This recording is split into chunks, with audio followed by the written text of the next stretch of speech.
Hello. કઈ બાજુ ભાઈ? અરે તને ખબર તો છે મારું હાઉસ હન્ટિંગ ચાલી રહ્યું છે, અલગ અલગ પ્રોપર્ટીઝ જોઈ રહ્યો છું. જસ્ટ એક પ્રોપર્ટીમાં હું એન્ટર થયો છું. હા, તો કેવી લાગી? અરે એકદમ સ્પેક્ટ્રાક્યુલર પ્રોપર્ટી છે. અરે સ્પેક્ટ્રાક્યુલર નહીં, સ્પેક્ટેક્યુલર હોય.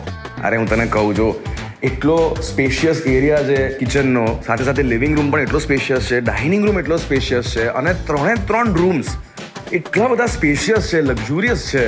તો ઇટ ઇઝ સ્પેક્ટ્રાક્યુલર. આપણે ઘરેથી વિચારીને આવ્યા હતા કે કંઈક સ્પેક્ટ્રાક્યુલર જગ્યા આપણને મળે, પણ ધીસ ઇઝ સ્પેક્ટ્રાક્યુલર. સાથે સાથે ક્લબ ક્લાસ અમેનિટીઝ છે, એટલે એટલું બ્યુટીફુલ લેન્ડસ્કેપિંગ વાળું ગાર્ડન છે, સ્વિમિંગ પુલ છે, અને સ્પોર્ટ્સ એક્ટિવિટીઝ માટે તો એટલી બધી સુવિધાઓ છે. And the best part is connectivity. હા, એકદમ સેન્ટરમાં છે આ જગ્યા. તારે બી અહીંયા આવી જ જવું જોઈએ. આ સ્પેક્ટ્રાક્યુલર જગ્યા આવી છે સેન્ટ્રલ બોપલમાં. ઇટ ઇઝ સાનવી નિર્માણ સ્પેક્ટ્રા 4 and 3 BHK અપાર્ટમેન્ટ્સ.